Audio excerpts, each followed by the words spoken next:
¿Qué tal? Ah, vale. Ahora, Quitamos. ya está.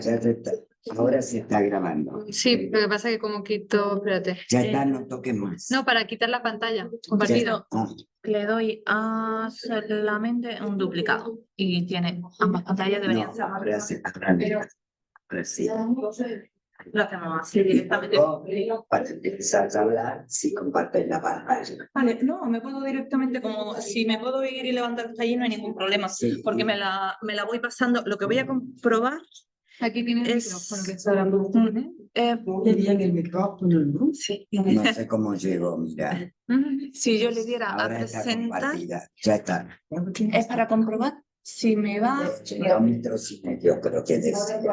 Porque me debería ir. Si no me va, si me da una. Sí, da. Sí. Qué bueno. Sí, es que siempre lo llevo con. Pero Siempre. tú sabes que yo tengo uno y no lo puedo encontrar. No, pues yo. Porque lo usaba en la facultad de Granada. Pues yo lo uso siempre porque me gusta moverme. Entonces me resulta muy cómodo ir marcando y haciéndolo todo con esto. Pero entonces, dejamos de compartir Deja provisionalmente. de compartir, sí. Que en teoría debería hacer esto. Y luego ya sí, ¿no? Lo pones Sí. y ya está. Por otro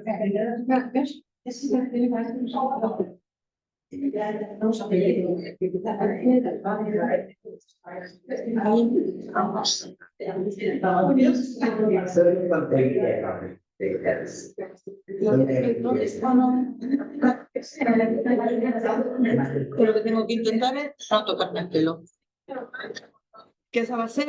Grabando está, ¿verdad? Sí, está grabando. Ah, ahora es dejar de... Pero ya da igual, se ve esta pantalla, entiendo. Sí, sí, nada. Sí. Ah, Porque aquí realmente, mientras que si me muevo por aquí, ¿verdad?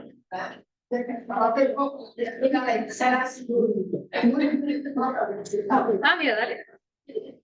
Ah, se ha movido como la cámara, no sé por qué. Sí, se mueve la cámara. Ah, no sé si con tu mano. Ah, pues se ha empezado a mover la cámara. ¿Quieres, tú lo puedes pasar? ¿Quieres?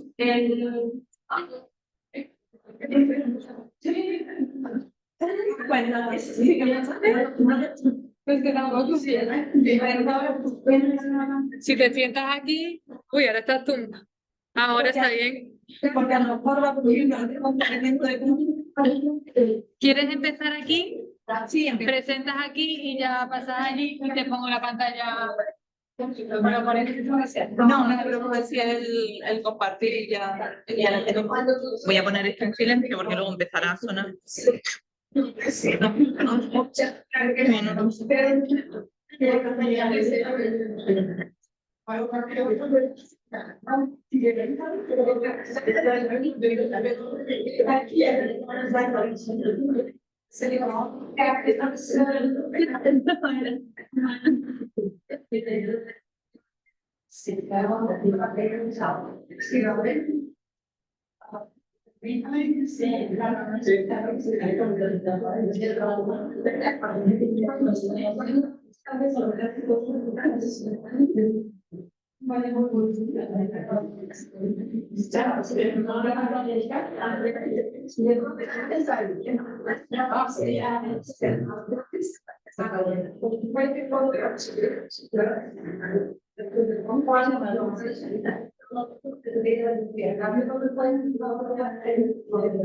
Vaya, quieres sonar.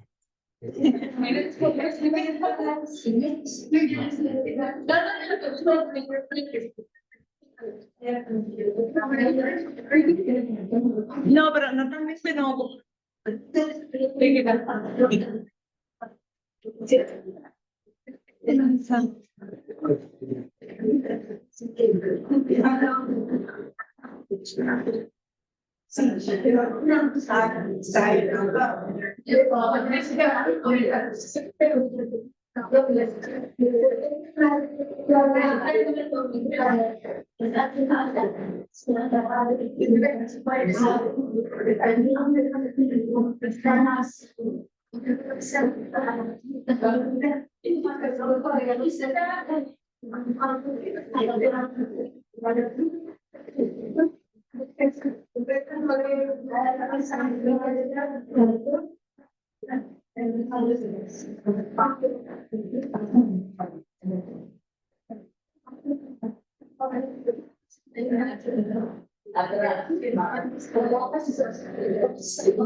Sí, te quitó algo de No, medio. esta No, cosita de aquí. ¿qué va?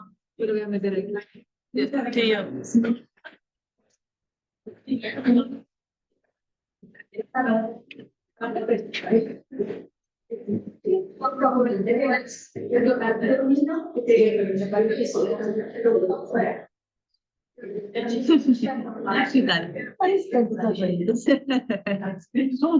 Bien. Bien. Me parezco convincente, pero no estoy bien. Es que últimamente me dicen que tengo mala cara, pero Guapa está chulísima. sí, rarísima, es rubia y es trans. El trabajo bien. Sorry, do you want like a wallet or something? There's Can nothing we share? here. What are you looking for? Just a wallet. There was because my There friend was a left it. teacher. He was here 5 minutes ago, but he didn't find out. At the water park at 9:10. Sí.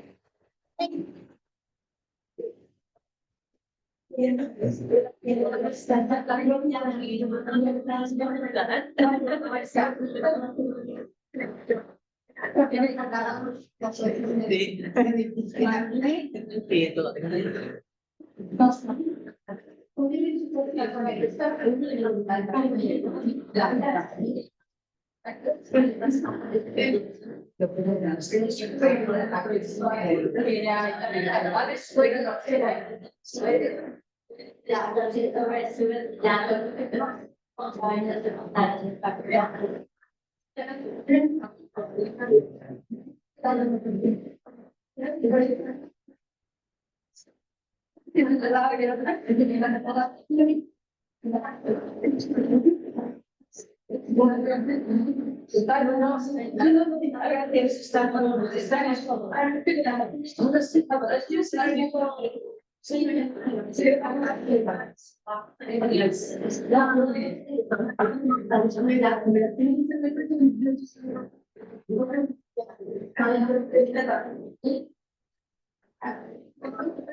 Me deja sentar. Por supuesto. Falta número. Buenas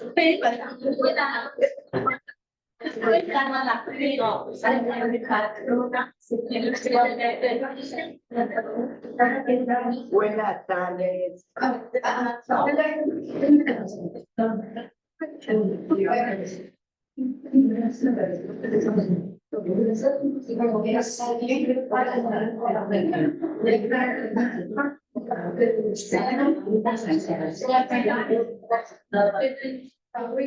Buenas tardes a todas.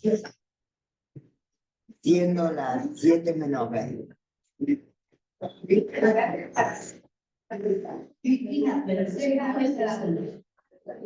No, que tengo que pasar. Este juego no. Buenas tardes a todas.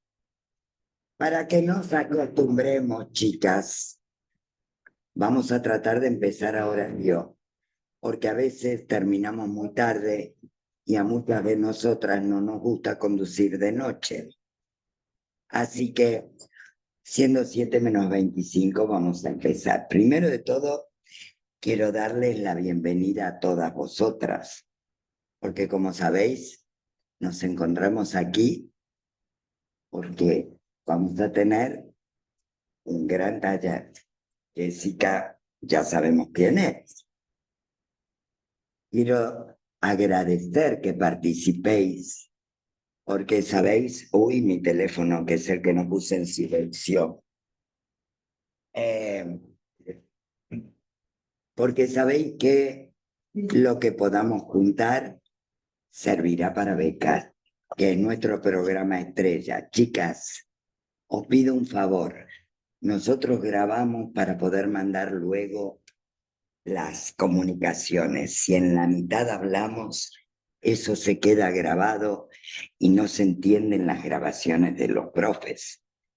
Bueno, luego de todos estos castigos tengo que decir algo maravilloso. Yo tengo que agradecer al comité que llamamos Comité de Seminarios.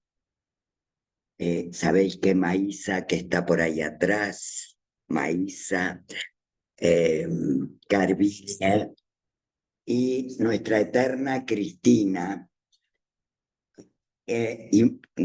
han hecho, espera un segundo, han hecho este trabajo durante años. Este año se ha unido María Luisa. Así que, mil gracias a ellas y un gran aplauso porque hace mucho que vienen trabajando en esto.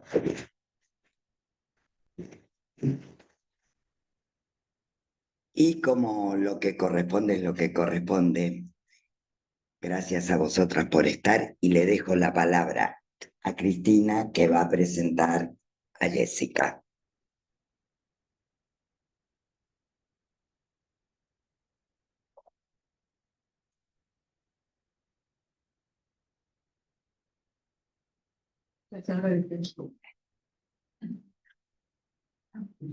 Muchísimas gracias, Graciela, en nombre mío, por supuesto, pero en nombre también de Maísa, de María Luisa y de Garbiñe, porque Garbiñe también nos sigue guiando desde Bilbao. Y muchísimas gracias también en nombre de la comisión para todas vosotras, que es una concurrencia preciosa que estamos teniendo hoy y nos alegra muchísimo. El trabajo da a veces frutos muy bonitos. Para mí es un placer presentar nuevamente a Jessica Rodríguez. Jessica Rodríguez es realmente alguien muy apreciado, muy querido, muy capaz, muy solvente. Ella es una arquitecta, creo que casi todas la conocéis, pero para quienes nunca habéis tenido un taller o un seminario con ella, es arquitecta por la Universidad de Granada y es máster en rehabilitación arquitectónica por la misma universidad. Siempre se decantó Jessica por la intervención patrimonial y la restauración. y realizó estudios internacionales tanto en la Universidad de Chipre como en la Universidad de Roma III, donde se formó con el insigne arquitecto Paolo Marconi. También enmarcados en dicha especialización fueron sus estudios. No, tienes que hablar en voz más alta, Perdón. porque no te... No. No, ese no sirve. Tú tienes que hablar. Perfecto. Sigo tu consejo, gracias. Y también ha realizado estudios de posgrado y su etapa como investigadora en el Laboratorio de Arqueología y Arquitectura de la ciudad dentro de la Escuela de Estudios Árabes. Su línea de investigación se ha centrado en el estudio del antiguo parcelario comercial andalusí y su importancia en la creación del tejido urbano de Granada, así como las modificaciones del mismo a raíz de la conquista cristiana de la ciudad. Para Amun ha sido un hito importante, no sé si para Jessica, pero me imagino que también es que nos ha impartido anteriormente 2 seminarios, que vosotras muchas recordaréis, que es Grandes Arquitectos del siglo XX y Arquitectura y Eternidad, el templo a través de la historia. Estos 2 fueron en el año 2018. Y el año pasado fue el muy apreciado taller de otoño Granada más allá de la Alhambra. Además, ella colabora y ha colaborado con la Fundación Rodríguez Acosta, cuya apertura coordinó Jessica personalmente. Colaboró también con el Patronato de la Alhambra y el Generalife para el lanzamiento del proyecto Dobla de Oro y la apertura de los edificios que hoy en día siguen englobando. Además, ha colaborado con distintos estudios profesionales, principalmente en obras de rehabilitación, como especialista en intervención en inmuebles catalogados y patologías edificatorias. Todo esto, evidentemente, avala realmente la calidad de Jessica en su trabajo profesional y también para impartir estos seminarios. Y en este taller de hoy nos va a hablar, no de hoy me refiero al taller en general, este taller sobre Osuna. Y entonces la pregunta es, ¿por qué Osuna? Esta es una pregunta que le vamos a hacer, ¿y por qué?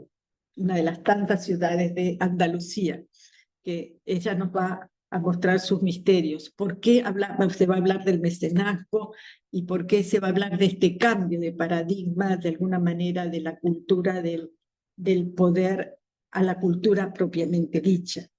¿Por qué la creación de una universidad en Osuna? Todas estas preguntas y muchas más nos va a contestar Jessica. Y creo que lo más importante es que ella misma hable, y esta es la mejor carta de presentación. Jessica.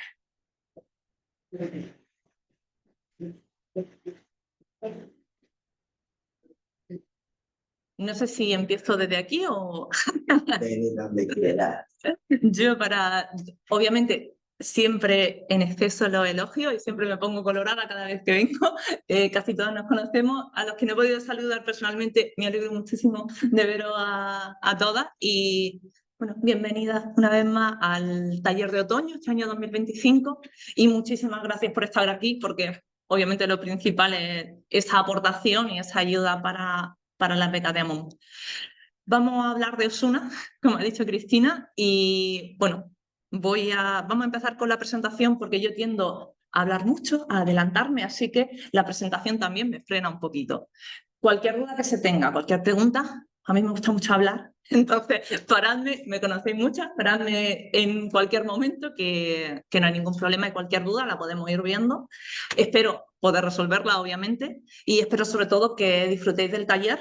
Eso ha sido un trabajo bastante arduo de la comisión, el prepararlo, entonces yo también me uno a ese agradecimiento que hacían, obviamente, por todo lo que se ha trabajado en este año. Y dicho eso, vamos a meternos un poquito en cintura. Voy a intentar que esto se grabe bien y no tocarme mucho el pelo. Y vamos a irnos ya a la presentación. Me gusta levantarme, perdón. Que si luego vemos en la grabación ya está algo que pues para las siguientes clases lo digamos. ¿Se ve? O con la luz.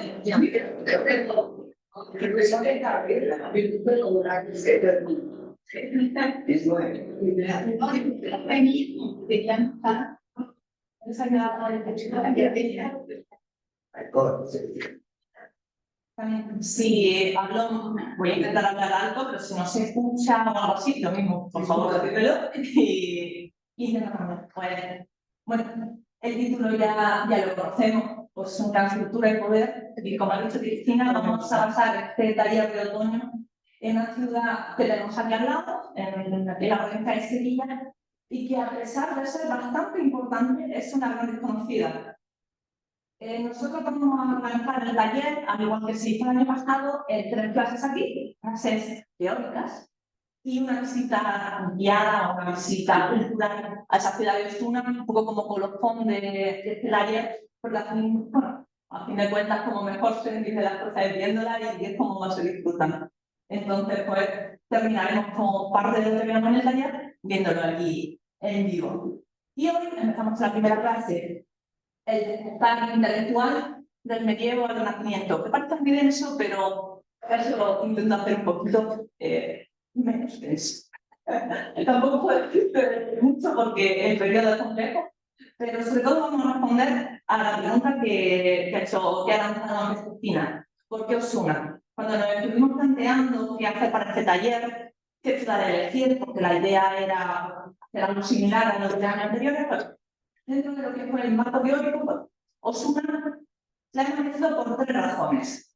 Por un lado, la llegada del Renacimiento, pero si no lo voy diciendo, la llegada del Renacimiento es uno de los pilares que van a conformar la importancia de Osuna. Es una ciudad que, aunque va a tener una historia más larga, es el Renacimiento el culmen de su historia. Por otro lado, la conquista cristiana de la península ibérica va a ser otro hito que hace que Osuna brille por encima de otras urbes que podían haber sido más importantes. Y como tercer pilar, vamos a tener una familia. La familia Tellez Girón, una familia aristocrática, sobre todo ligada a la corona de Castilla, que van a ser capitales para que Osuna sea lo que hoy es en día. Y este es el marco teórico, o la teoría. Pero bueno, también tenemos una parte un poquito más personal o emocional de por qué hemos elegido Osuna. No sé si alguno suena esta fotografía. De hecho, os acordaréis del año pasado, la idea era hacer un taller que fuera similar, guardando las distancias, con la ciudad de Granada. Es decir, la idea de una ciudad histórica que nos dé algo de juego, que podamos también pasar a lo que internacionalmente está ocurriendo, pero que nos permita hacer una visita que sea cómoda, que nos permita verla y disfrutarla sin destruirnos, porque sabemos también que cuando hacemos turismo muchas veces acabamos muertos. Entonces, hacer en Granada elegimos algún edificio muy característico y en Osuna nos va a dar la oportunidad, nos da la oportunidad de hacer algo similar. Por otro lado, también, estos son algunos recortes que van saliendo de vez en cuando en prensa.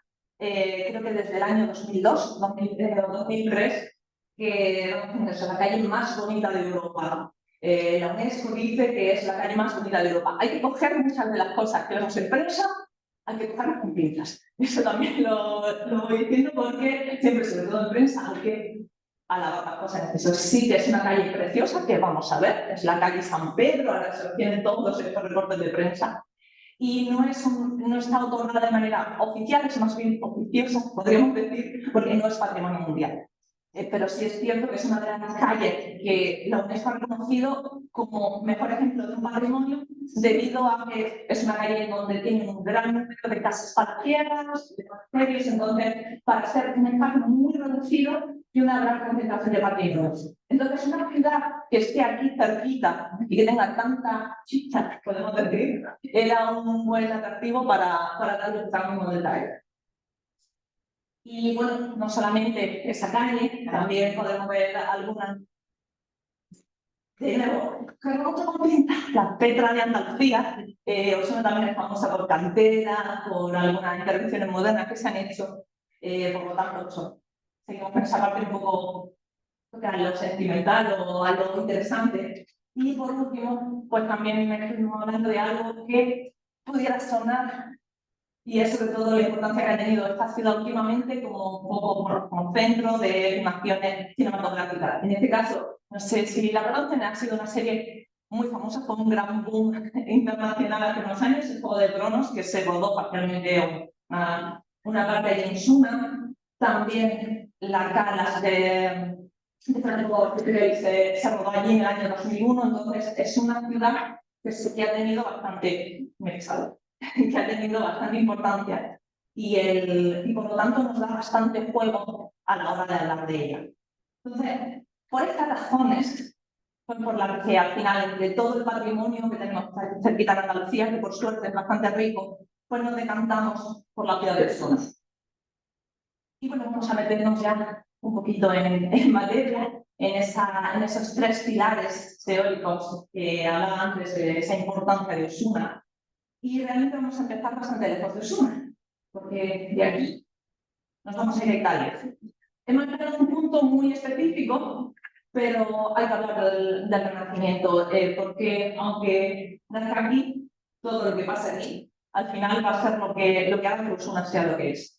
En este punto, quizá sea muy focal hablar de Florencia, porque no es justo decir que el Renacimiento es solo Florencia, pero sí que tenemos que decir que si hay que ponerle un punto, va a ser esa ciudad. O sea, el 400 italiano y va a ser Florencia. De hecho, empieza un poquito antes. Así que desde aquí empieza, de alguna manera, un movimiento bastante interesante que, intentando negar todo lo que había pasado en la Edad Media, parece un poquito exagerada, hace un movimiento un tanto nacionalista, vamos a decirlo así, aunque muy alejado de lo que pensamos del siglo XIX, pero sí es cierto que en Italia se empieza a reivindicar esa cultura clásica, esa cultura griega, sobre todo romana, y se intenta volver a lo que se considera que son los cánones de esa cultura clásica.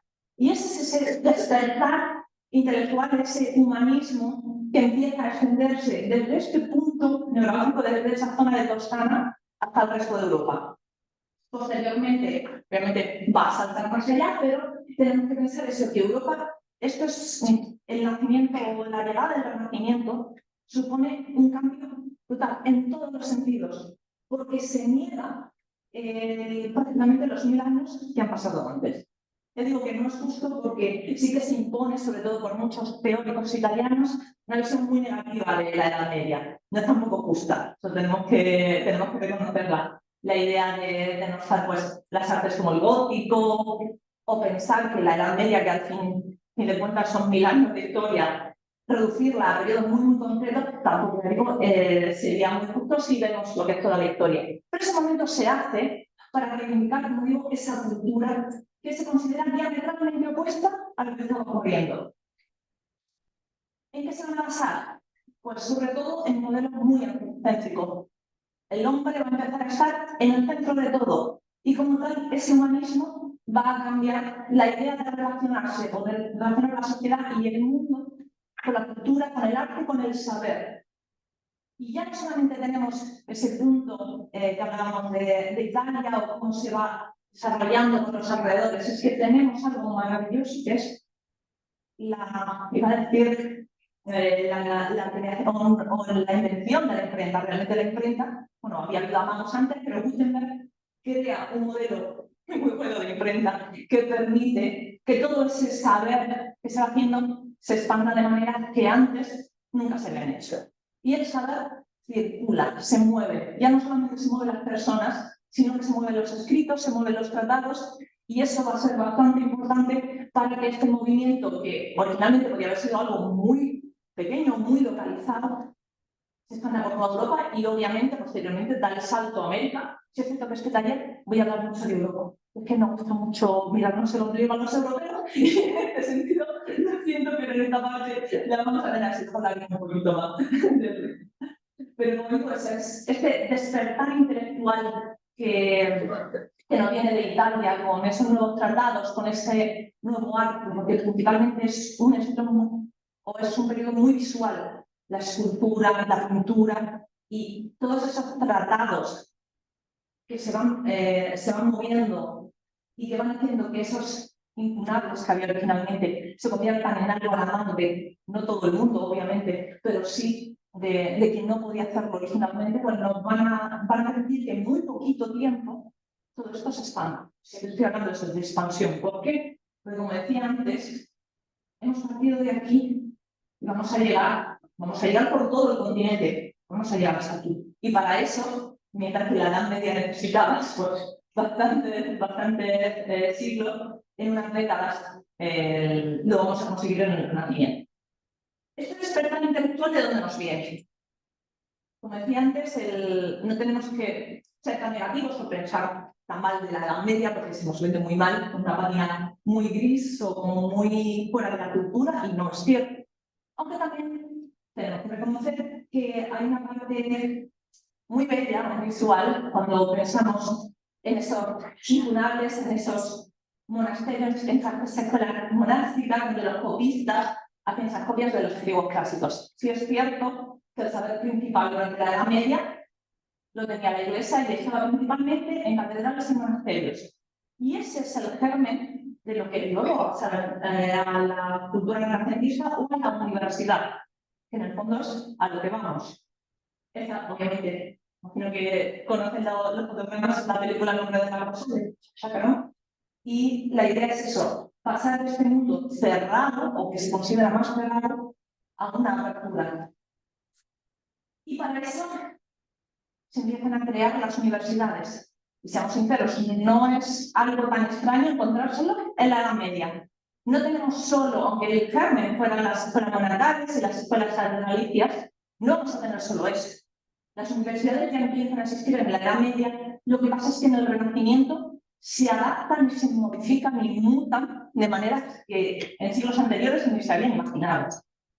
Tenemos aquí, obviamente, varios ejemplos. La más paradigmática de todas, la más importante, Bolonia, la primera universidad en Europa, el año 1088, y viniendo de escuelas anteriores, pues vamos a tener Oxford, vamos a tener Valencia, que es la primera que aparece en la península ibérica, Salamanca, París, obviamente, Nápoles, Valladolid. Vamos a tener un gran número de lo que llamaban en aquel momento estudios generales, y que sobre todo durante el siglo XIV empiezan ya a tener el nombre de universidad.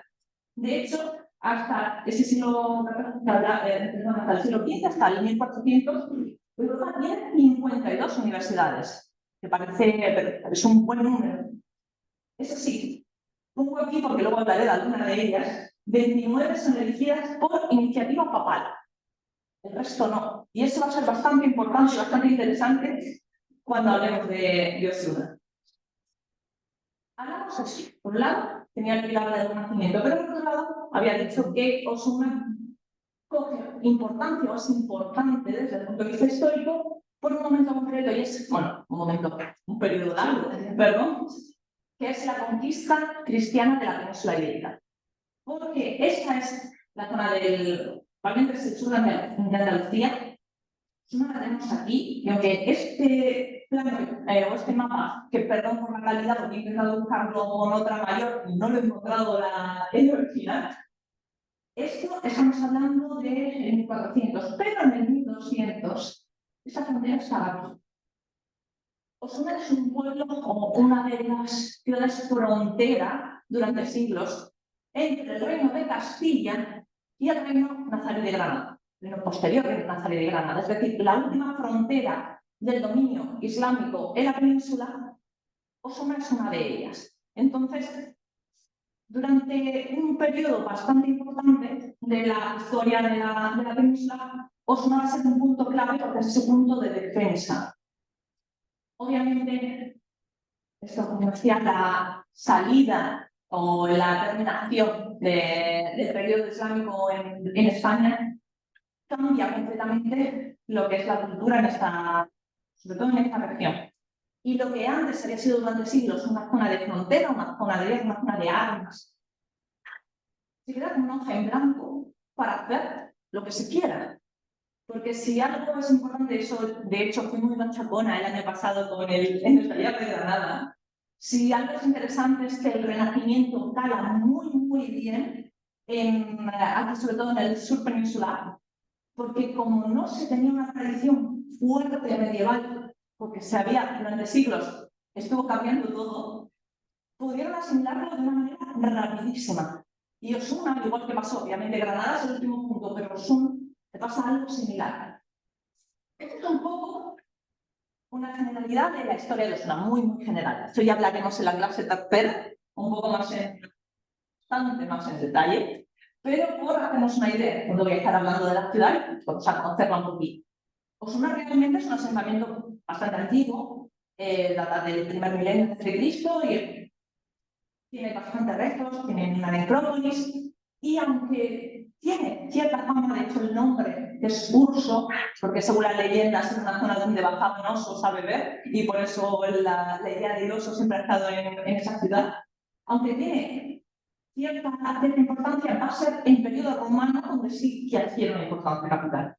Porque durante la guerra civil entre Pompeyo y Julio César, me temo yo que el asentamiento de Osuna se va a la parte de Pompeyo, no sale bien, así que va a tener una refundación por parte de Marco Antonio cuando ya han ganado la guerra y deciden, pues, bueno, curar un poco lo que había y convertirla en una ciudad o una colonia como ellos consideran que debe ser. Y ahí es cuando empieza de nuevo, o más que de nuevo, cuando empieza de verdad a despuntar Osuna como un núcleo importante.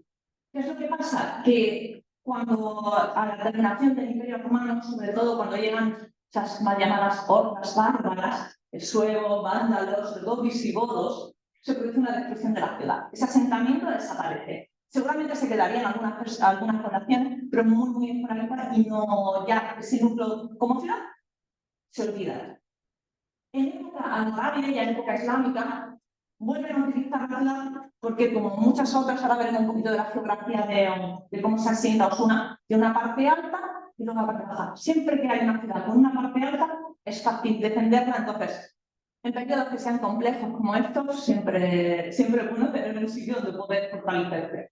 Entonces, los almorávides vuelven a utilizar ese asentamiento justamente por lo que decía antes. Es fácil defender y cuando la frontera va bajando, esos asentamientos son los que cogen más poder. Pero realmente, en época medieval, no tiene mucha importancia, la época islámica, Osuna tampoco tiene mucha importancia hasta que ya se nos metemos en periodo cristiano. La conquista Fernando III, poquito después de conquistar Sevilla, y ahí es cuando se convierte en un núcleo, o cuando ya empieza a ser un núcleo potente. ¿Por qué? Porque se la entregan a la orden de Calatrava, esa orden militar y religiosa que se encarga de defender esa frontera o se encarga de defender el cristianismo. Esa es la parte teórica. Y estamos hablando de 1764, pero en el siglo XV, que es lo que nos interesa, este asentamiento sobre una ciudad, como lo tengo aquí, pasa a una persona, Pedro de Girón, que es el maestre de la Orden de Calatrava y que cambia unas posesiones que tienen Córdoba por esto. Y esto va a ser lo más importante para Osuna, porque de manos de esta familia se va a convertir en la ciudad más importante del Renacimiento sevillano. Esta familia, ya digo, teniendo diferentes puntos, porque al controlar prácticamente toda la orden, tenía diferentes puntos, tenía diferentes propiedades, decide que Osuna sea el centro neurálgico de su poder. Y van a ser una familia que ambiciona bastante poder y durante la historia se convertirán de hecho en la familia con más títulos nobiliarios que ha habido en España. Así que una familia obviamente con un poder más que considerable. Y que decidieran que Osuna iba a ser la muestra de ello, bueno, obviamente va a darle esa importancia clara. Pero hablemos un poquito más de geografía, como decía antes. ¿Qué es lo que nos estamos encontrando en estos momentos, cuando se cambia la religión, pero así la sociedad cambia? Bueno, vamos a encontrar asentamientos como estos. Este es el castillo de Calatrava la Nueva, también de esa orden militar. Y lo que pasa es que se crea como un vacío de poder. en el momento en el que ya no existe una razón para defender los territorios, se necesita ganar el poder de otra manera. Era muy célebre esa frase de que la única profesión de un caballero de Dios era la guerra. En este momento, gracias también al Renacimiento y a estas ideales humanistas que dije antes, la idea cambia. Ya el poder ya no va a ser las armas, no van a ser solo las armas. Ya también el poder va a ser la cultura. Y eso va a ser importante porque quería enseñar algunos asentamientos, algunos pueblos, algunas ciudades de toda esa frontera que he enseñado antes en el plan. Esto es Alcaudete, esto es Alcalá la Real, es Caleta de la Mota, y si vemos, todos tienen algo en común. Es un pueblo en la zona baja y una fortaleza, un castillo en la zona alta. Esa idea de el fortín. De hecho, incluso en pleno Renacimiento, esa idea del fortín sigue existiendo. Este es uno de los primeros ejemplos de Renacimiento que tenemos en España. Está en Granada, es el castillo de la Calahorra, y aunque exteriormente parece una fortaleza medieval, porque es completamente medieval, por dentro es un patio espectacularmente renacentista. Esto es un renacimiento italiano completamente grande. Es una. He estado enseñando eso. Fortalezas con un pueblo. Eso es una. Desde arriba y es igual. Esa es parte alta. Y esto es una foto actual. Originalmente llegamos aquí. Y esa es una baja. Y desde la parte baja se va viendo esto. De hecho, esta es la foto pequeñita que enseñaba antes desde el Ayuntamiento de Osuna, promocional. Esto recuerda mucho al castillo de la Calahorra, salvando la distancia porque es de otra época, es exterior. Puede recordar esas fortalezas que veíamos en Alcaudete, en Alcalá Real, pero es algo totalmente distinto. Esto es Osuna y la parte alta y lo que domina la ciudad es la universidad.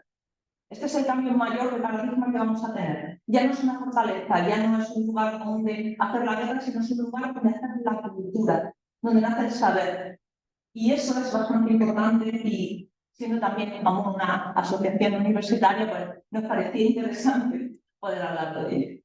Este es el interior de la universidad que veremos allí.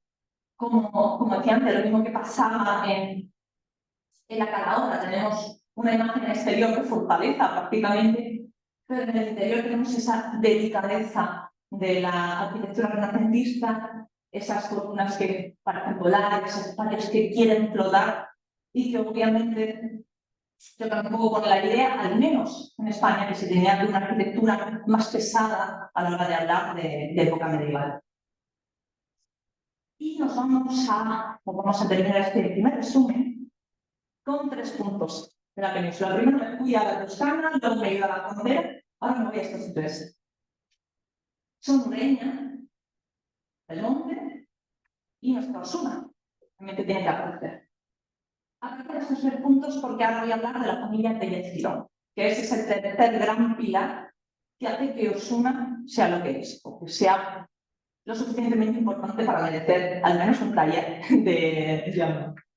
Belmonte es donde nace Pedro Tellez-Girón, que es ese maestre de la Orden de Calatrava, y que es hermano de Juan Pacheco. Realmente él se cambia el apellido porque su hermano va a coger los dominios de su padre y él quiere los de su madre en Belmonte y por eso coge el apellido de su madre, Tellez-Girón.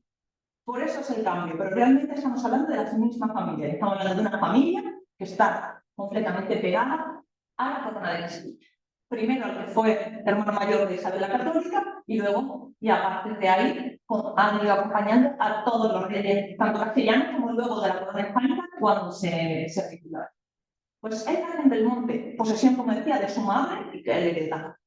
Pero es que gracias a tanto el poder de su familia como, bueno, también obviamente su mano en la corte, recibe Osuna, cambiando la por otras propiedades, y Ureña. Y de Ureña, de hecho, es lo primero que recibe el primer título como condado.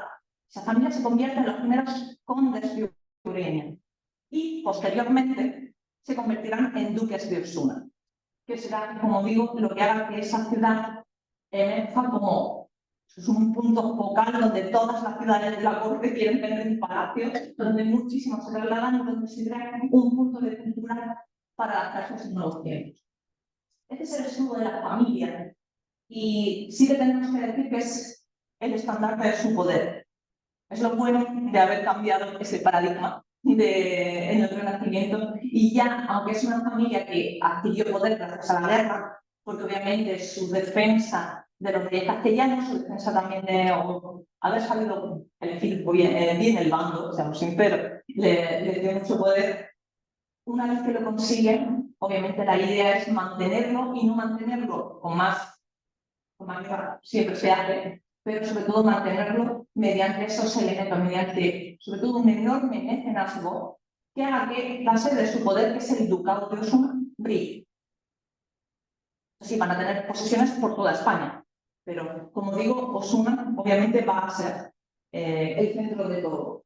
Disculpa, sí, las otras dos, Belmonte y Belmonte, sí, son importantes para ellos y de hecho siguen manteniendo esos poderes. Ellos van a tener propiedades por prácticamente toda la península y conforme va pasando el tiempo, consiguen incluso más. De hecho, ya digo, en el siglo XVIII es la familia que acumula más títulos nobiliarios de toda España. De hecho, a la muerte del último duque de Osuna se produce un gran problema en el que tiene que intervenir la corte, porque al no tener herederos, todos esos títulos iban a pasar a la Casa de Alba, que era la segunda que quedaba, y ya la Casa de Alba iba a ser espectacularmente poderosa y la corona española se niega a ello y por eso coge todo el ducado de Osuna y lo fragmenta y lo va dando a diferentes familias para que la Casa de Alba no coja tanto poder. Pero fueron los segundos también, bueno, luego hablaremos del último duque de Osuna porque es un personaje interesante y que dejó un buen auge en las actas del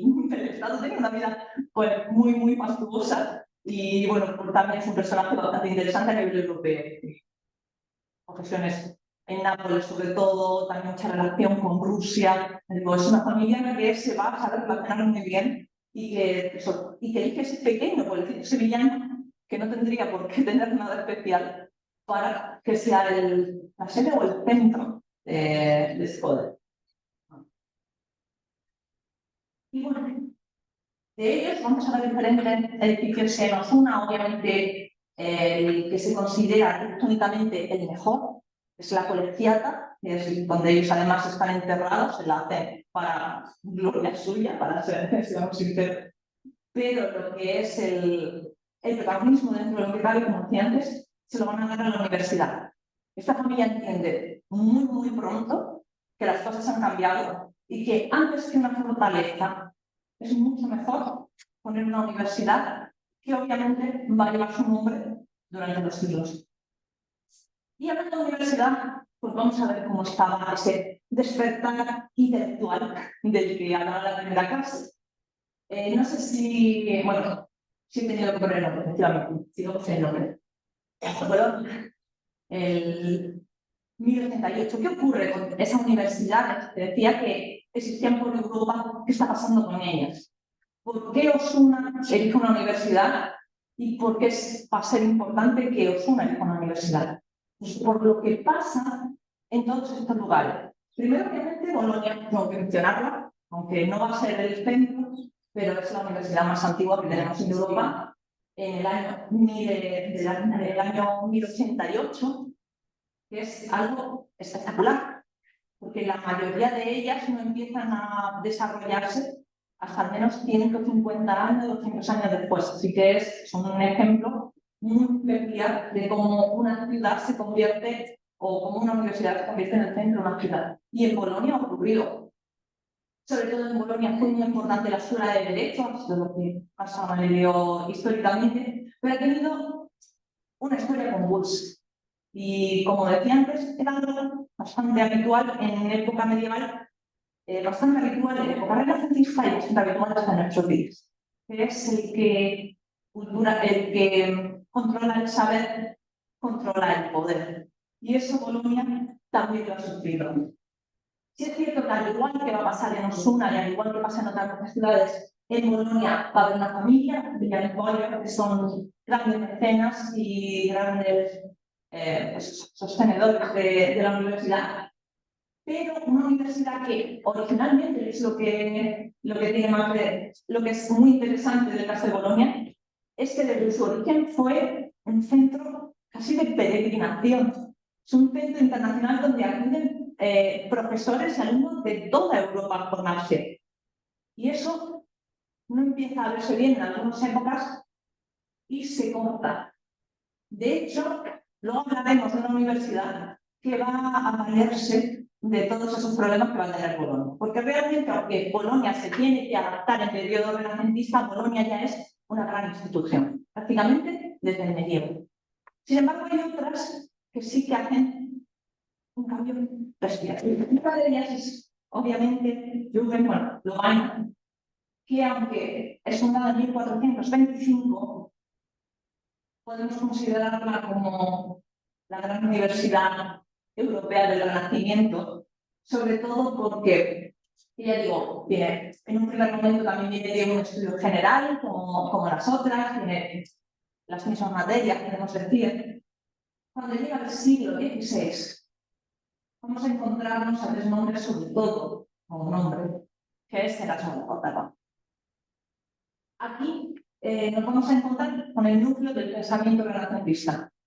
O se dirige a esa pequeña ciudad que explota gracias a Erasmo y luego a lo que también Erasmo da pie. Porque al igual que había pasado en Bolonia anteriormente, empiezan a moverse intelectuales de la época a dar clase allí, a hacer publicaciones allí. Y sobre todo, esa idea que decía que gracias a la imprenta de Gutenberg, todo lo que pasa en Lovaina se expande. En Lovaina fue el primer lugar donde se hace la primera impresión de la utopía de Tomás Moro. También es donde se funda el colegio trilingüe, el famoso colegio trilingüe de Erasmo, donde tenemos el griego, tenemos el latín y tenemos el hebreo, esos estudios de los clásicos que se empiezan a generar allí. Y tenemos el Salio, el gran desarrollador de la anatomía del cuerpo humano, todo lo que lleva a la medicina, su fábrica. El último de los libros de su fábrica se imprime y se presenta en esta universidad. Además, también, la proyección cartográfica, que sería de representar de manera plana esos continentes que son realmente esféricos, se proyecta por primera vez en esta universidad. Así que durante el siglo XVI, ya digo que Lovaina va a ser, pues eso, una ebullición de pensamiento intelectual que se exporta al resto del mundo realmente, porque no solamente se va a quedar en Europa, sino que va a pasar también, en América. Sí es cierto que, si conocemos un poco la ciudad, el edificio principal de ella fue destruido, es ahora mismo una reconstrucción, porque en 1914 fue destruido por las tropas alemanas. Se va a rehabilitar entero ya en la década de 1920 y esa imagen que tenemos ahora. Pero también una cosa interesante de esta universidad es que en 1968 se produce una división de ella. Ahora tenemos una parte flamenca, que sería la parte original de esa Universidad Católica de Lovaina, y luego hay una parte de habla francesa que se traslada a Bruselas y que sigue funcionando. Pero aunque tenga esas dos sedes principales, por esa división lingüística, realmente lo que tiene de impresionante es, como otras muchas universidades históricas, la reutilización de edificios, en este caso renacentistas, son espectaculares. Tenemos su sede, la sede de la Facultad de Física, que es el Castillo de Ávila, que es espectacular. También la foto de la bruma y todo eso ayuda, seamos sinceros. Pero lo que es más importante, más emblemático, es obviamente su biblioteca y la torre de su biblioteca. Ya digo, destruida, pero gracias a parroquiales de donaciones, sobre todo de familias estadounidenses, se puede volver a poner en pie en 1928 y a día de hoy, yo digo, es la imagen por excelencia de esa universidad. Y además es un lugar, por suerte, lleno de vida que sigue exportando cultura. Aunque, obviamente, ese culmen lo vamos a tener en el siglo XVI. No es la única. Aquí hablo de Padua. Realmente, lo estoy haciendo en orden cronológico, pero tendría que haber hablado de Padua al hablar de Bolonia. Bolonia fue la primera, pero Padua es la que mejor sabe perder. Padua realmente se crea como también en un estudio general, pero aunque está fundada, se considera que está fundada en el año 1222, realmente no tiene ninguna autorización para ser un estudio general o para ser una universidad. Lo que pasa es que Bolonia empieza a ser controlada y esa forma de coartar la libertad les parece intolerable a muchos profesores y a muchos alumnos de Bolonia y salen huyendo. Y el magistrado principal de Padua, Giovanni Cruscalacomo, que es un hombre bastante inteligente, decide invitarlos a su ciudad y que se queden de diferentes edificios para que se cree un estudio. Posteriormente van a conseguir el apoyo papal, pero ya digo, en un primer momento no tienen apoyo de nadie, lo hacen porque sí. Pero se convierte sobre todo en una escuela de derecho en un primer momento, como decía antes, Bolonia, sobre todo importante por el derecho, pero muy pronto comienza a desarrollar una cátedra de medicina, y eso va a ser importante sobre todo en época renacentista. Aquí sí quería comentar una cosa que me parece interesante de Padua, porque al contrario que en muchas ciudades, y al contrario de lo que vamos a ver, por ejemplo, en Osuna, que es que durante la época renacentista se crean pequeñas sedes, pequeñas universidades, la cultura se expande, como decía antes. En el caso de Padua pasa lo contrario. En 1405, Venecia conquista la ciudad, parte de los territorios de la Serenísima, y Venecia decide que sus estudiantes van a estudiar en Padua y en ningún otro sitio. Todo se acaba, solo existe una universidad, solo puede existir una universidad, y esa es la de Padua. Venecia, de hecho, tiene ahora mismo una universidad que es completamente moderna.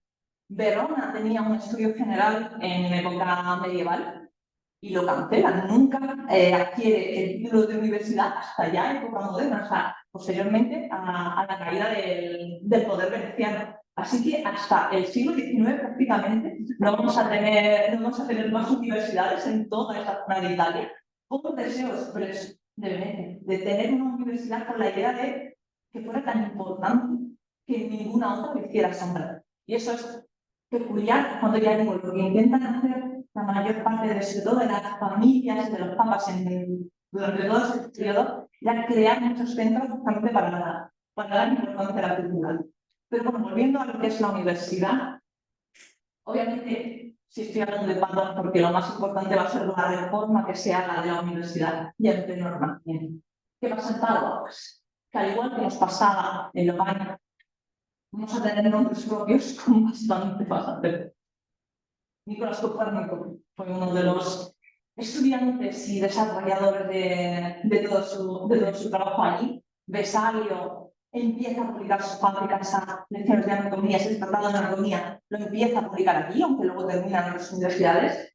Y Galileo también pasa buena parte de su vida, con 18 años, en la Universidad de Padua. Así que van a estar ligados, sea a la enseñanza, es decir, sea como alumnos, sea como docentes, van a estar ligados a esta universidad. La sede es un palacio renacentista, lo vamos a ver, se ha llamado Palacio Bo, que originalmente era la propiedad de una familia que se dedicaba a conocer carniceros y por eso es por lo que tiene también la caza de toro, la bovina, en la Universidad de Padua. Es un ejemplo precioso, digo, de arquitectura renacentista, con esos espacios columnados, esa idea del cortile, que de alguna manera podemos decir que es una mezcla, porque si hablamos del saber en época clásica, en el fondo es lo que decía el Renacimiento, volver a lo clásico, antes no se iba a aulas, antes era la idea de las escuelas abiertas, de los foros abiertos. En época medieval se va todo cerrado, se va al monasterio, la idea del pequeño espacio, y sin embargo en el Renacimiento vamos a tener un edificio, pero siempre vamos a tener esa idea de la luz, esa idea del cortile central, que además vamos a encontrar en casi todas las universidades. Son algunas fotos más de esta sede, que ya digo que es preciosa dentro de lo que cabe ser estudiante en Padua, merece muchísimo la pena. Y cosas interesantes o dos interesantes de esta universidad. En Padua se crea no el primer jardín botánico, porque ese se hace en Pisa un año antes, pero el de Pisa lo trasladan. Este es el único que desde 1545 sigue en el mismo lugar y de hecho sigue ligado a la universidad. Y como decía antes, obviamente una parte fundamental es necesaria, es la idea de la medicina, de la anatomía. Y aquí es una imagen que además todos tenemos en la cabeza de cómo se estudia anatomía y cómo se disecciona un cadáver para conocer el interior del cuerpo humano. Eso nace aquí. Padua es el primer lugar, el teatro anatómico de Padua es el primero que se funda con esa idea de círculos en donde los estudiantes van a estar viendo el centro de la misa y van a poder estudiarlo. Obviamente, esa idea de que el hombre está en el centro, que parte del Renacimiento es ser hombre de Vitruvio, que ponía al principio de Leonardo, tiene mucho que ver con eso. También, obviamente, no va a ser muy sencillo llegar hasta este punto, lo podéis imaginar, pero sí que se hace. Y bueno, por una parte también lo tenemos a él, Galileo. Sí es cierto que él tiene un amigo igual de alguna manera, que fue Cremonini, el filósofo, y ya había tenido sus roces más o menos con la Santa Sede, con la Inquisición, por sus teorías consideradas heréticas. Pues un poquito después de que él se incorpore como profesor a la Universidad de Padua, es cuando llega Galileo, que además se basa en muchos de los estudios que tenían allí de Copérnico para continuar con sus teorías. Todos sabemos lo que pasa con Galileo, al final pues es bastante perseguido y en la Universidad de Padua va a sufrir esa persecución, pero ya sí que vamos a ver, eso ya va a ser posteriormente, va a ser sobre todo a raíz del Concilio de Trento. Y aquí, esto sí que aunque se nos queda fuera del Renacimiento, en el fondo es un seminario de Amun y me parecía necesario mencionarlo. Ella es Elena Lucrecia Cornaro Scopia. Es la primera mujer que consigue un título universitario. 1678. Ella se considera doctora en filosofía. La historia de ella, de Elena Cornaro, es bastante interesante porque ella era veneciana, su padre era, después del duque de Venecia, la persona más importante de la ciudad, pero su madre era una persona de clase baja, así que ni siquiera casándose consiguieron que sus hijos tuvieran importancia, algo que al padre por lo visto lo despreciaba. Pero ella era una persona extremadamente inteligente y desde niña se metió en escuelas, sobre todo católicas. Nunca tomó los hábitos, pero sí que estuvo siempre ligada a la teología, ligada a las órdenes monásticas, sobre todo a los benedictinos, y por eso se le permite estudiar. De hecho, ella va a Padua, pasa, creo que es cerca de un año y medio para convertirse eso en profesora y doctora, pero se la van a dar en teología. El Papa se entera y lo prohíbe tajantemente. Una mujer no puede tener un título en teología. Y lo cambian a filosofía. Sí que se lo permiten, pero cambiando la filosofía. No puede ser teólogo. Digo, ya nunca he hecho unos hábitos, pero sí es cierto que siempre están ligados. Una pregunta sobre el primer título universitario de conseguir un hombre en Padua o en toda Europa. Sí, es la primera. De hecho, luego veremos la primera en España. En otra universidad de la que hablaré, pero esta es la primera que se consiente en Europa. Y ya digo, por una circunstancia muy especial, ella, al haber estado no solamente a pertenecer a una familia o su padre es una persona muy importante, sino sobre todo al haber estado ligada al mundo religioso, es lo que se le permite esa dedicación al mundo de las letras y al final poder conseguir ese título, obviamente. Seamos sinceros, en aquel momento no nos van a considerar tan importante, tan válido como si hubiera sido un hombre, pero realmente se lo dan. De hecho, de ella incluso en Nueva York tienen una gran vitrina donde se expone cómo ella recibe su título en la Catedral de Padua y el discurso que ella dio en la Catedral de Padua cuando la eligieron como doctora en filosofía. Vamos a pasar a otro país, va a ser un poquito, vamos a ir pasando un poquito de una a otra. porque también esto me parece un ejemplo bueno de lo que está pasando en esta época, en este siglo XV, siglo XVI. Esa es Coimbra. Coimbra, como parece que pasa siempre, tiene una fundación medieval, en 1309, aunque realmente la primera universidad que hay en Portugal es en Lisboa, 1290. ¿Qué es lo que pasa? Que durante época medieval parece que están jugando a la pelota. Ahora está en Coimbra, ahora me la llevo a Lisboa, ahora me la vuelvo a llevar a Coimbra, ahora me la vuelvo a llevar a Lisboa y hasta ya meternos en época renacentista, que es en 1537, por orden del rey Juan III, se va a la ciudad de Coimbra, ya Coimbra sí que se convierte en esa ciudad universitaria por antonomasia en Portugal, que es lo que es hoy en día. Y obviamente, tanto sus edificios como todo lo que es su manera de estudiar, su manera de vivir, ya se adapta al Renacimiento, porque esta refundación es lo que hace que no falta una base medieval, sino que, al igual que otras universidades, ya sea considerada plenamente renacentista. Y nos vamos a dar un salto, un poco de lugar, porque estoy hablando mucho de universidades católicas, o que en origen fueron católicas. Sin embargo, tenemos que hablar de Wittenberg. Esta universidad alemana va a ser fundada en 1502, es decir, así es plenamente renacentista. Y aunque sí que tiene apoyo papal, es decir, en 1507 se le da el título como universidad, propiamente dicha. De hecho, siempre, históricamente, incluso en nuestros días, se le conoce como la Belcorea, la de Monte Blanco, de Leopos en griego. Esta universidad es importante por esos dos personajes, realmente por él, que es el más reconocible dentro de un retrato. Y es que esta universidad se va a convertir en el centro del pensamiento protestante. Es la gran universidad protestante, gracias a que Martín Lutero ingresa en ella como profesor de teología. Y posteriormente Melanchthon consigue también su cátedra allí, y desde esta universidad es de donde empiezan a venir también estudiantes que empiezan a seguir esa fe y que son de alguna manera expulsados o perseguidos en otras universidades europeas. Entonces nos vamos a encontrar aquí con el centro primero de la reforma protestante del XVI, porque obviamente Lutero desde aquí parten todas sus tesis, parten todas sus enseñanzas, todos sus escritos, pero además durante la historia, sobre todo también en época de la Ilustración, se va a convertir en un gran centro de cultura alemana. Eso sí, en Wittenberg va a pasar lo contrario que a Padua, que cuando llega el 19 empiezan a florecer a su alrededor, parece más como el rezo. Se une a esta ciudad ya en Prusia y se convierte en una universidad unificada.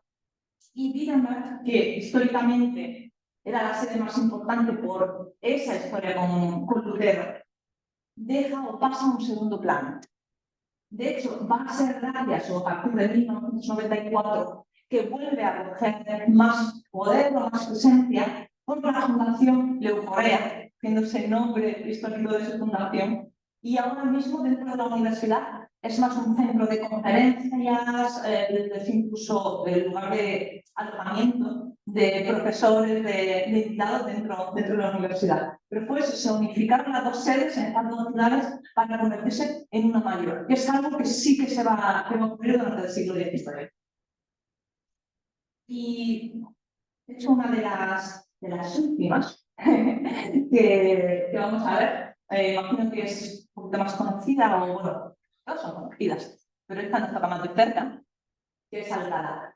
No he hablado de las principales, se puede decir, me estoy yendo mucho, y aquí no ha aparecido París, no ha aparecido Oxford, no ha aparecido Salamanca, y no han aparecido, obviamente no las puedo meter todas, pero la idea que tenía aquí es hablar sobre todo del Renacimiento. Oxford, París, Salamanca son universidades que les pasa un poco como a Bolonia. Pasa que Bolonia como primera sí que la dejé. Y es que, aunque han tenido importancia y en el Renacimiento obviamente se adaptaron a los nuevos preceptos, se cambiaron de sedes, pasaron a edificios ya plenamente renacentistas, sí que tenían una, podemos decir, carga un poquito más pesada de esa historia que llevaban atrás, de esas cátedras antiguas, de esos profesores ilustres que pasaron por allí, mientras que estas universidades empiezan en el siglo XVI, empiezan, como decía antes, como una hoja en blanco en donde todo se puede porque no hay nada no hay nada que pisar. Por eso también el ejemplo de Alcalá, me he ido a él en vez de irme a Salamanca, porque Alcalá se funda en Alcalá de Henares y se funda por orden de Cisneros. El cardenal Cisneros, de hecho, tenía tan claro lo que he dicho antes de que el futuro, o bueno, el mundo había cambiado, aunque él está muy ligado a la figura de los reyes católicos, entiende muy pronto que a los europeos nos gusta mucho pelearnos unos con otros, pero que el Renacimiento ha venido y las ideas humanistas han venido para quedarse y para cambiarlo todo. Y como decía antes, hablando de ese paso de Bolonia, quien controla el saber, controla el poder. Así que Cisneros, incluso antes de pedir que el Papa le dé permiso para fundar una universidad, ella empieza a construir, estando seguro de que va a conseguir esa bula papal y que va a conseguir su universidad. Y se funda Alcalá, que viene, obviamente sí que viene de un estudio general, pero sí es cierto que tenía muy poca importancia, tenía otras sedes y él lo que decide es no voy a hacer una universidad moderna. De hecho, la primera de época moderna.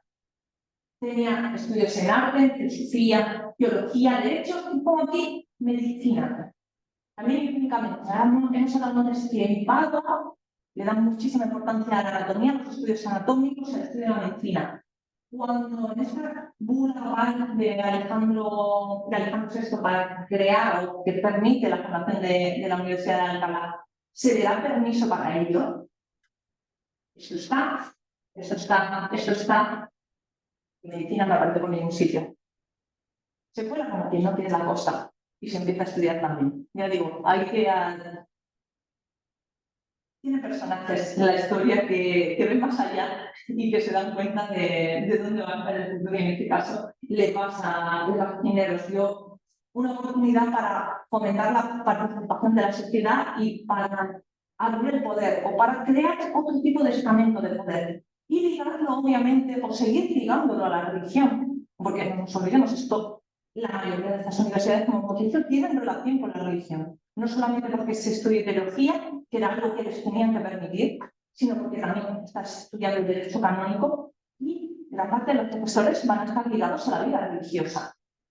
Él lo que intenta es que siga así la cosa y que incluso las nuevas artes o las artes liberales, como empiezan a llamarlas, sigan también la senda de la Iglesia. Incluso antes de meternos en el periodo de la Contrarreforma, ya se está buscando eso. Yo digo que en este momento, como que parece que la Edad Media era algo que iba muy lento, muy pausado, y en el Renacimiento parece que se pisa el acelerador y que todo parece ir por delante incluso de todo. Y como decía, hemos hablado de la primera mujer en recibir un título universitario en Europa, Elena Cornaro, pero vamos a hablar de la primera en recibirlo en España. Aquí la tenemos, María Isidra de Guzmán y de la Cerda, obviamente, también ligada a la familia aristocrática, típicamente que fuera de otra manera. Ella tiene el grado de doctora y maestra en la Facultad de Artes y Letras Humanas. Nos vamos a ir que esa de las artes y de la filosofía es donde se empieza un poco a abrir a la mujer. Sí es cierto, y eso me da una rabia enorme, porque a ella se le da muy poca importancia o incluso se la critica en exceso. Es decir, mientras que a Elena Cornaro sí que se dice que era una gran erudita desde niña, que creo que hablaba 4 idiomas desde los 5 años, siempre se dice que ella era mucho más limitada, que tenía una gran familia detrás, pero que además que sus traducciones del griego realmente no las hacía del griego antiguo, sino que se basaba en traducciones francesas para luego traducirlas al castellano, que sus publicaciones o cosas un poco más limitadas. Consideramos que ella murió a los 35 años, tampoco es que le diera tiempo a tener una larguísima vida, pero es irónico como se pide o como se intenta un poco no fue la primera mujer, pero no era tan buena. En el fondo, esa idea de que para tener tenía que ser espectacular, o sea, es que se le podía permitir a cualquiera tener cierto grado de mediocridad, parece que a ella se la sataniza por no ser perfecta. Y realmente eso es una mujer bastante interesante, con bastante obra, pero que muere muy joven y realmente pues, esas traducciones del vídeo cuando son lo más perfecto del mundo, pero no, nadie debería tener que ser perfecto para tener un título universitario. Esta Universidad de Alcalá, que también quizá estoy presumiendo. La Universidad de Alcalá de Henares, que conocemos actualmente, no es esa universidad fundada por Cisneros. Me temo que de nuevo en el 19, como decía, se van a despegar y la Universidad de Alcalá, que funda Cisneros, realmente es el germen de lo que hoy conocemos como Universidad Complutense de Madrid. Cuando llega el siglo XIX, Isabel II decide que esa universidad que está situada en Alcalá tiene que trasladarse a Madrid. Tiene que trasladar porque Madrid es el centro. Primero la conoce o cambia su nombre a Universidad Central para, ya en los años 70, llamarse Universidad Complutense, que en el fondo el nombre de Complutense, vamos a irnos a Alcalá, es el gentilicio de los habitantes de Alcalá de Henares. Pero también eso, por poner el punto, existe hoy en día una universidad en Alcalá de Henares, pero es ya moderna. La histórica Alcalá es de la que vive la Complutense. Y además, bueno, en Alcalá sigue estando, ya ha cambiado, pero esa sede es espectacular y maravillosa. Es uno de los edificios más bonitos que tenemos en el país, sin duda. Y bueno, esta es, he hablado de lo que está pasando en toda Europa para aterrizar aquí. 1548, el cuarto conde de Ureña decide que esa ciudad que le ha llegado a sus antepasados, que está engalanando con diferentes palacios, necesita una muestra de poder. Algo que diferencia a su familia de todo lo que tiene alrededor. Y por eso, en ese año 1548, recibe el permiso para fundar una universidad en eso. Y ese es el germen de nuestra visita y nuestro taller. Y es que de todo lo que hemos visto hasta ahora, va a ir bebiendo y va a convertirse en este edificio tan raro, que parece una fortaleza, también tengo que decirlo, lo veremos con detalle, pero muchas partes son reconstruidas, sufrió bastante deterioro en diferentes periodos, creo que no habíamos visto nada bien, a la ciudad en general, pero a la universidad en particular. Y ese es el germen de esta universidad.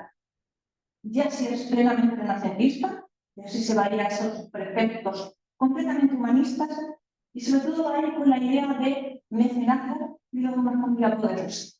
Porque tenemos que pensar todo el tiempo en que el mundo ha cambiado y ahora el poder se encuentra dentro de este tipo de edificios. Eso sí, esa parte la vamos a ver en la siguiente clase del taller, porque si no, me lo voy a comer todo muy pronto. Entonces, vamos a centrarnos en la Universidad de Osuna y en los centros de mecenazgo y en estas familias de mecenas en la segunda clase, y sobre todo lo vamos a ver lo que pasa en España. Porque va a ser, el caso de Osuna no va a ser el único, si es cierto, va a ser quizá el más importante, justamente por la importancia de esa familia, pero no va a ser el único pequeño centro que empieza a organizarse en torno a una ciudad, en torno a una universidad, perdón, y se convierte justamente en eso, en una ciudad universitaria. Así que, yo siempre la gracia al final y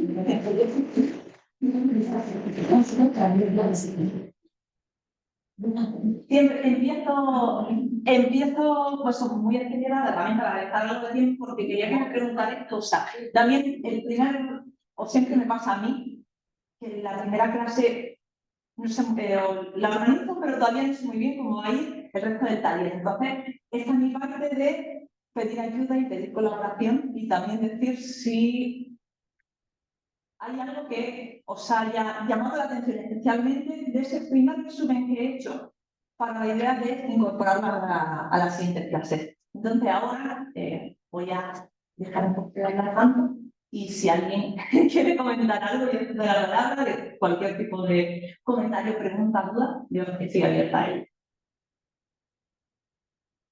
Yo creo que no es un poquito para América,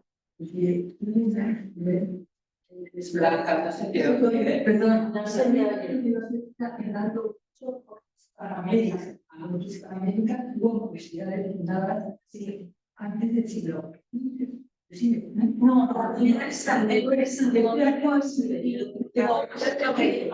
razones, pero estaban más adelantadas que ya. Sí, de hecho, la tres primeras universidades en América va a ser primero Santo Domingo y luego creo que es Perú y México, que además son en el mismo año, creo que es 1551 o algo así. Pues México y Perú. Sí, Sí. entonces, Además, que como España no consideraba que eran colonias, era terreno español. sí, por eso. Por eso no lo entiendo. No, y me parece perfecto, porque de hecho es una de las partes que quiero incorporar en la siguiente clase para hablar de lo que ya meternos lo que es en el territorio hispánico y cómo se organiza. Sobre todo porque, como he intentado hacer, no sé si con buen resultado, Europa en el Renacimiento es un periodo de mucha evolución y de mucho cambio. Y por un lado la reforma protestante y por otro toda la contrarreforma de la parte católica hace que ya no solamente el arte, que el arte va a tener un cambio brutal, sino que la propia cultura y la propia forma de estudiar y la propia forma de organizar esos centros educativos va a ser muy diferente ya en la parte protestante y la parte católica. Y entonces también quiero que veamos cómo se organiza eso a partir del siglo XVI. Dime, Cristina. Tú hablabas de universidades y estudios. ¿Cómo me puedes describir un poquito más para los? Sí, los estudios realmente empiezan a ser, tienen como germen esas escuelas monacales en donde hay un pequeño centro de estudio, donde tienen algunos libros, algunos tratados, empiezan a dar un número de eruditos, principalmente, originalmente van a ser religiosos, pero empiezan a aceptar ya esa gente que no se ha ordenado y esa gente de familias nobiliarias.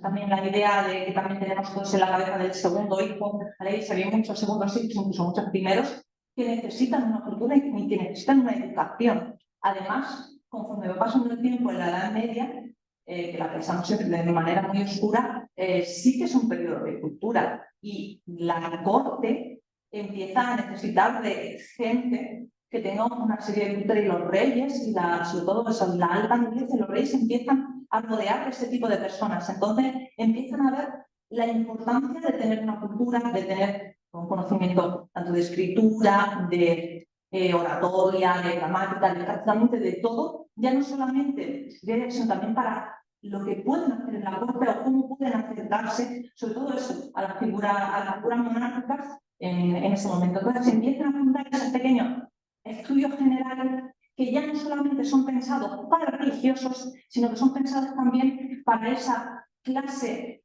alta que aspira a ser aún más alta, que aspira a ser dominante en el mundo de las letras. Y que por otra parte, quizás por la parte de monetaria, o sea, más bien terreno, podemos decir, en Edad Media vamos a hablar más de posesiones y de terreno más que tener el poder por ahí, lo intentan por la parte cultural. Entonces, ese es el germen de los estudios generales que empiezan a coger cada vez más estudiantes, a abrirse, incluso en algunas ciudades se hacen pequeñas escuelas y cuando adquieren cierta importancia, que es un poco lo que le pasó a Bolonia, ya se convierten o piden un permiso para ser una escuela y poder hacer ya no solamente una educación general, sino para poder dar ciertas materias que están muy controladas, porque eso sí es cierto, en la época medieval no se puede estudiar cualquier cosa.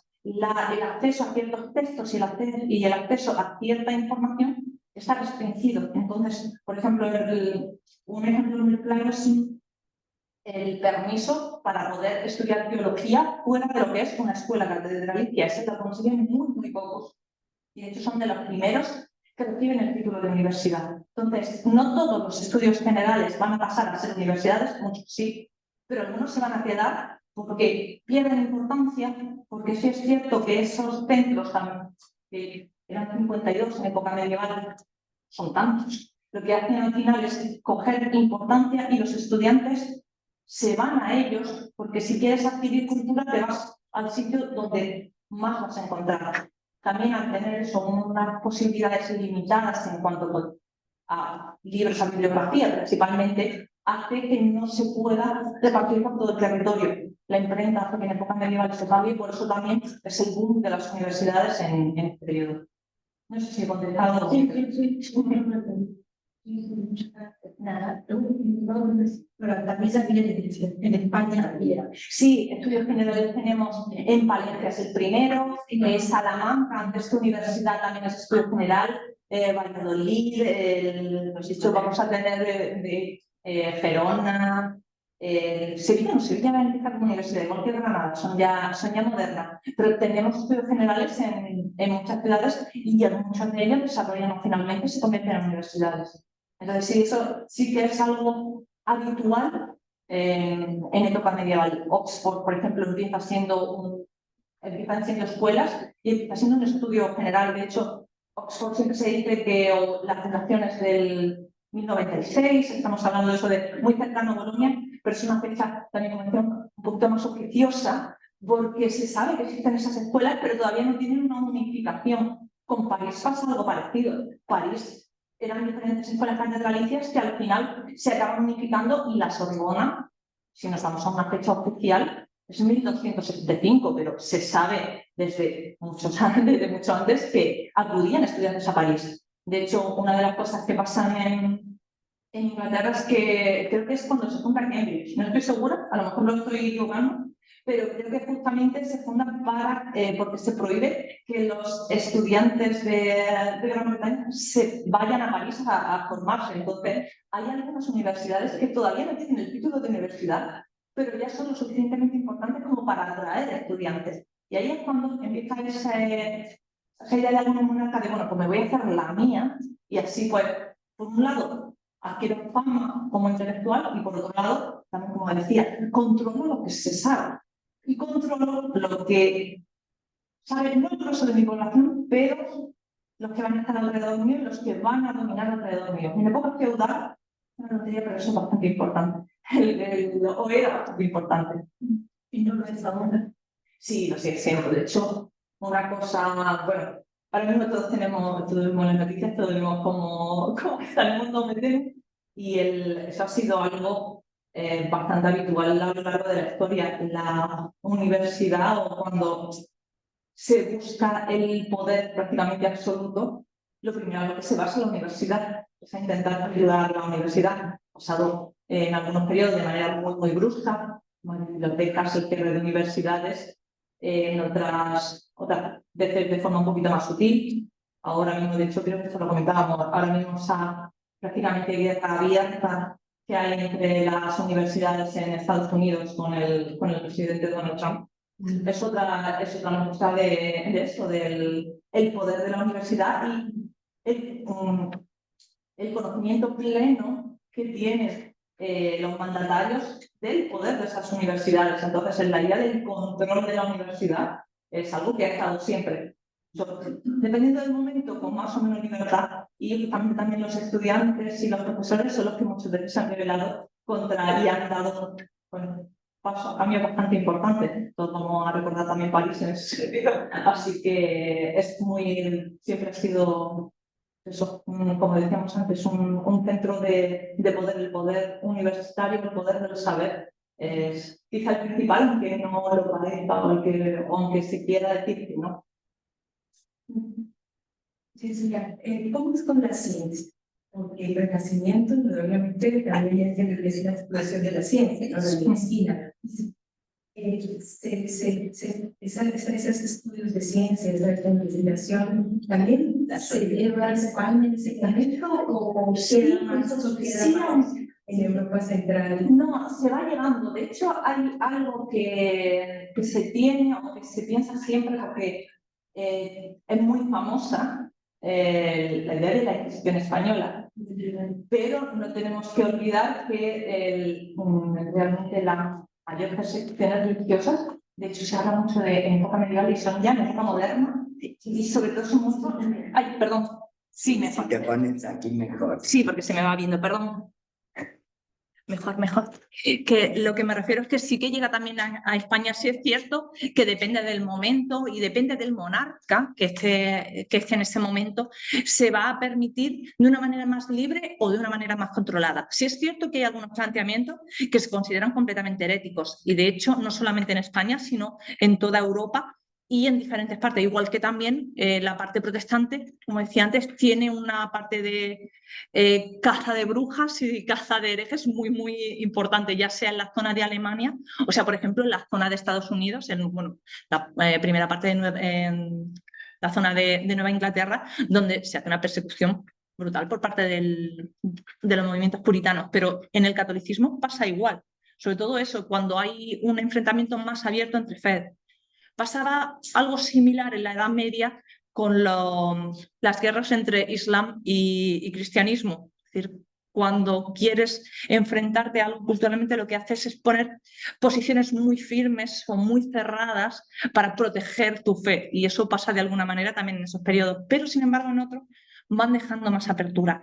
Sí es cierto que, como decía antes, es mucho más fácil gracias a la imprenta y gracias a los movimientos de esos estudiantes y de esos profesores por toda Europa, que el saber cale y que lo que alguien consigue en Padua, pues en poco tiempo se sepa en Salamanca y en poco tiempo pase a Granada y de ahí nos pase a Londres o nos pase a Edimburgo. Y esa es la parte interesante de este momento, que aunque intenta controlarse, de alguna manera se escapa por muchos flecos y la Reforma Protestante es un ejemplo. La Reforma Protestante prácticamente nace en una universidad y de allí se va expandiendo. Entonces también por eso digo que en España, dependiendo del momento, fue muy abierta y hubo otros momentos en los que también pues hubo una idea de caza o una persecución de ciertas ideas que se consideraban que podían dar pie a un cambio de fe. Y eso sí es cierto que en España, quizá por la historia o por esa no tradición es la palabra que busco, por esa mochila que se tenía del cambio cultural o del cambio religioso producido entre Islam y cristianismo, se tenía la idea de la fe católica se tiene que proteger a toda costa. Entonces, quizá por eso en algunos momentos se ve más cerrada, pero sí es cierto que no hubo una persecución especial o diferente y también tenemos que ser sinceros, en España, al igual que pasa en parte de Italia, el protestantismo no tiene mucho recorrido o no tiene casi recorrido. Por lo tanto, no hay una cerrazón de ideas como por ejemplo puede pasar en algunas zonas de Francia, pasa mucho en Alemania o sobre todo también pasa en Gran Bretaña, que el cambio de fe, sobre todo después de cuando Enrique VIII decidió pues, coleccionar o ir liquidando esposas con el cambio de religión, ahí se hace también una persecución de alguna idea, cuando antes, te digo, sobre todo la parte de Inglaterra había sido una efervescencia del Renacimiento espectacular. De hecho, antes de ese periodo un poco de enloquecimiento y de búsqueda de esposa, Enrique VIII era una de las personas más cultas, ahora uno de los monarcas más cultos que había en toda Europa. Entonces, eso quizás sea un periodo que parece que no es convulso, pero sí que lo es. Y van cambiando mucho las ideas y eso, y cambian, como decía antes, muy rápido. Esa es una característica que tiene el Renacimiento y a la que se tienen que ir adaptando a las universidades también de manera rápida. Por eso también muchos centros educativos, muchas universidades acaban desapareciendo o acaban olvidadas, porque no se van adaptando a todos esos cambios que a partir de ahora no van a parar. Ay, sí, es que al final siempre me lío, perdón. La del colegio de España, sí. es tan importante? Porque en el fondo lo que Bolonia tiene esa característica que decía antes, que es como muy extraña y que nadie se pregunta de cómo sale. Y al final es el gran centro. Entonces, adquiere tanto poder o tanto prestigio que hay diferentes lugares, sobre todo eso, esa idea del colegio español que luego va a pasar luego posteriormente va a pasar a Roma, también con el colegio español en Roma, es decir, me voy a donde está el centro educativo más importante y más poderoso, y ese prestigio, sí, España en Bolonia. No, Sí. absolutamente. Sí, sí, sí. Bajada. De estados universitario de San Lorenzo de Bolonia. Sí. Es impresionante. Sí, sigue siendo. Sí, sí. Recomiendo ir al universitario. Fuerte porque No se te después se oye. queda No se oye mal. nada. No, lo que estábamos hablando, comentaba Eloísa, en Bolonia se crea una especie, o el Colegio Español, que es como una gran embajada para estudiantes españoles en ese centro. Y fue algo muy común en esos primeros centros importantes medievales, que diferentes países deciden crear, pues eso, es que son prácticamente embajadas. Bolonia no fue de la corona de Aragón mucho tiempo. Pero pues no, Bolonia no. Bolonia no. La parte sur sí, Bolonia, que yo sepa, no perteneció nunca a la corona aragonesa. Que yo sepa. Puede ser que me esté equivocando. Toda esa costa. Sí, es que.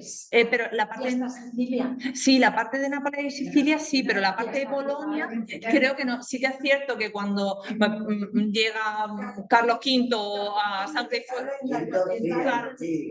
No, yo creo que la catedral de Bolonia Sí, pero eso ya estamos hablando de corona hispánica, es decir, ya estamos hablando de época imperial, y además Carlos V entra como emperador, no entra como rey de España, sino que entra como emperador se supone que poner orden en el disloque que era en la Santa Sede en aquel momento, o era el mundo papal en aquel momento. El saco de Roma podemos decir que muchas cosas, pero Bolonia, que yo sepa, no fue nunca de lo que es corona aragonesa. La parte Cerdeña sí, luego Bolonia, Italia, no fue parte del reino árabe, efectivamente. No.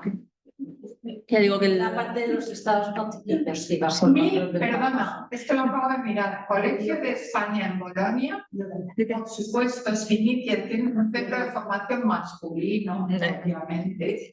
1364. Sí. Yo quería hacer no sé si estoy equivocado o no. Una de las cosas que también ayuda mucho es que el idioma en el que se estudia el latín. Sí. Eso contribuye a que haya intercambios entre distintas universidades y también de Alemania, Francia, España. Sí. Exacto, y de hecho. Sí, y de hecho ha seguido estando en el mundo universitario. El latín ha seguido existiendo hasta hace, como quien dice, hasta hace 2 días, y se ha seguido utilizando el latín en gran parte. Pero sí es cierto que también las traducciones, sobre todo cuando se empiezan a permitir las traducciones de ciertos libros, es cuando se permite una mayor apertura de la universidad, justamente por eso, por las traducciones de los clásicos y de cómo se enseñan y cómo se interpretan. Porque muchas veces hablamos de la idea que tenemos de las lenguas clásicas, y muchas de las traducciones o muchas de las ideas parten de traducciones hechas en este periodo. De hecho, toda la parte de gramática que saca Erasmo en ese colegio trilingüe, hay algunas partes que no son del todo correctas, y de hecho dieron pie durante mucho tiempo a concepciones erróneas o a ideas erróneas. Pero sí es cierto que el latín no es que ayudara, es que el latín era capital. Si no fuera por el latín no se hubieran podido entender, y eso no hubieran existido ni esos centros de estudio, ni obviamente ese intercambio cultural. Y no era solamente de los plenios, era también toda la universidad.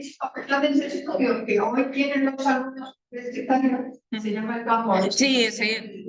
¿Por qué? Porque se reunió la Unión Europea con Colombia para... Sí, cuando se acordó que la formación universitaria europea iba a ser toda homogénea, de hecho, el plan Bolonia en toda Europa y se hace desde allí. En el fondo, Bolonia es el germen de todo. Pues, claro. Las escuelas de productores en España que tenían fama de tenían que ser titulares plural España.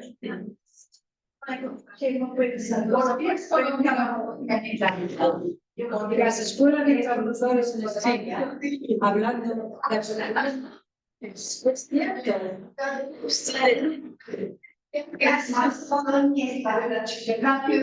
Chicas, me perdonas. Sí. No quisiera felicitar, pero después hablamos unos minutos más con ella. Pero antes de que os vayáis todas, el sábado vamos a tener un brunch con María Teresa Rodríguez de Castro. La que vais a la tertulia, la ha podido ir, la podéis hablar con mi aquí. Y es una verificación. Entonces, vamos a encontrarnos en casa de Eloísa a las 15 euros y algo rico para comer. Sí. Por favor, quienes puedan ir, avisen a Miriam. Es totalmente informal. No nos vamos a aceptar así de escuela ni nada. Podemos hablar con una mujer excepcional y de muchísima inteligencia sobre los temas que mucho tienen que ver con la mujer hoy en día. ¿Vale? Todo eso, perdóname. No, falta más. Sí, de hecho, ya está siendo tarde eso y nos vamos a retrasar. Voy a, si te parece, la contestación la vamos a ver, para no hacerlo más largo, la hacemos la clase que viene y de hecho hablo un poquito de las escuelas de traductores. Porque me da tiempo, sí es cierto que no la había incorporada, pero la puedo incorporar y me parece que puede ser interesante incorporarla y hablarla de ella en propiedad. Bueno, hemos terminado la primera clase preciosa como era de esperar con Jessica, pero además tenemos que hacer una mención especial a alguien que ha colaborado mucho para que esto salga adelante y que vaya. Así que una palabra.